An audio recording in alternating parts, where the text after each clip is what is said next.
Ante, nasa tricycle ako. Wala pang tao papuntang Barangay Agsor.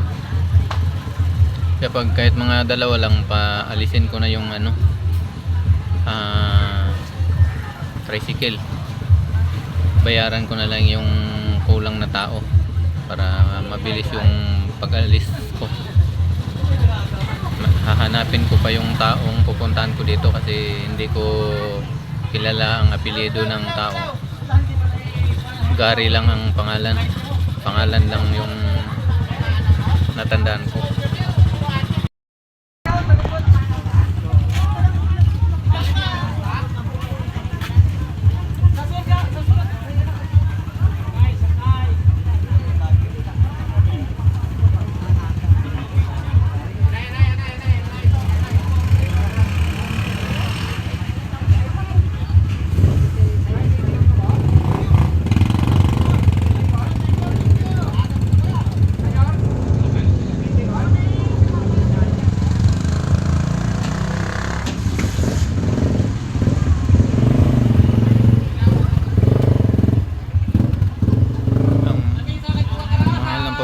Dito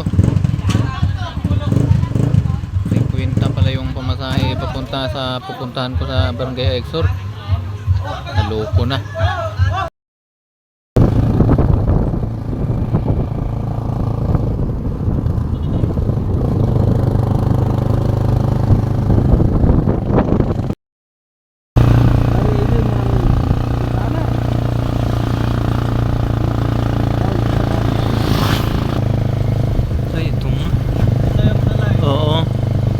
Ito nga. Ito yung tulay na to. Ayan yung bahay na dati, diba? Sa mama niya. Ayan yung bahay niyo. Pero dito ka lang baba kasi alanganin ako pa tayo. Oo. Sige. Ayun o Yung may motor? Yun yung bahay. Sige po, salamat po. Salamat po.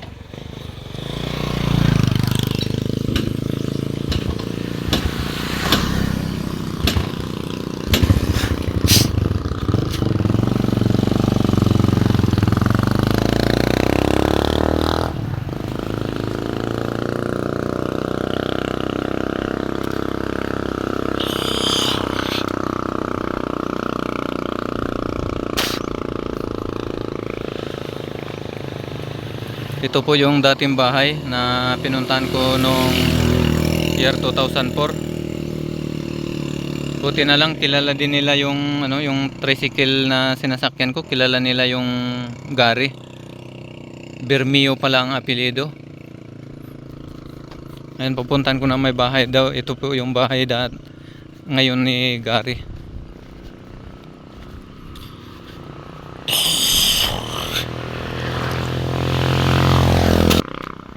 Daan pa lang itong maliit na daanan. Ito pala yung Barangay Agsor, papasok pala.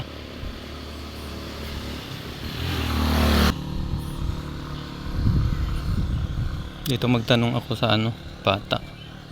Yung bahay. Ayo.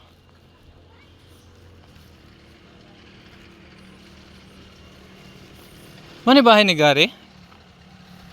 Asa siya? Saan siya? Ha? Wala dito? Di ba mangagat yung aso nyo? Hindi magagat yung aso nyo? Yung aso nyo hindi mangagat? Anong ginawa nyo mo dyan? Ay, ito pala, nandito pala. Ikaw ba yung Gary? Hindi na kita nakilala. Si Renante. Gaga. Papa, mong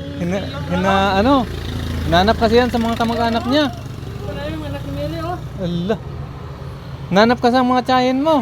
Inaano niya rin sa Facebook, hindi niya makita. Recaport kasi apelyido. Oo. Yung mga tsahin mo.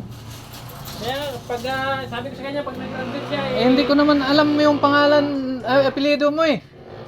Tumaba ka no? Payat ka nun ah. Ano ko yun, yung bunso ko yun. Yun. Ngayon, magkita na tayo. Pagkamatay ni mama mo. Oo, ako yung pumunta dito. Ako lang nag-isa kaya naglakas loob ako na pumunta dito dahil alam ko naman yung lugar eh.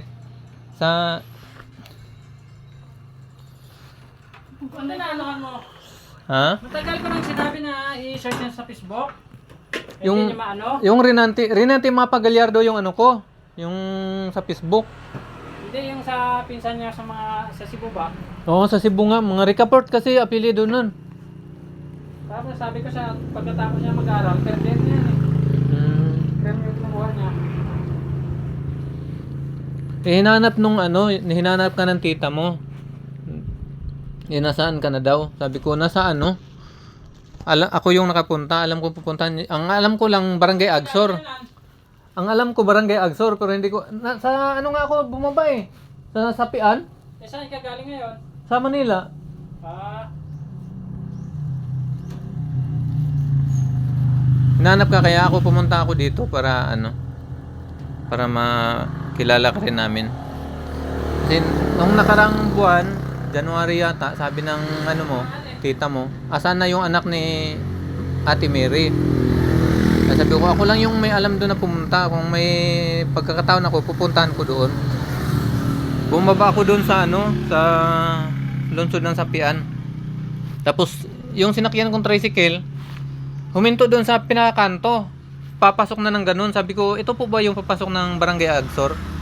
Sabi niya, ito po yung unahan. Sabi ko, may madaanan po ba kayo na may bahay na doon sa ibaba? Ang daanan. Sabi, ano pangalan? Gary. Kilala pala lahat noon nung sakay. kilala ko dyan. Oh, kilala ka pala dito. Tapos sabi, sige, baba lang kita doon. Buti na lang natuntun ko. Naglakas loob lang talaga ako na pumunta para makita ka. Anong grade ka na ngayon? Third year college, College ka na. Ilan taon ka na? 20. 20, sabi na 20. Kasi 2004 ba yun? Oo. 2004. Buti, nakauwi ako ngayon.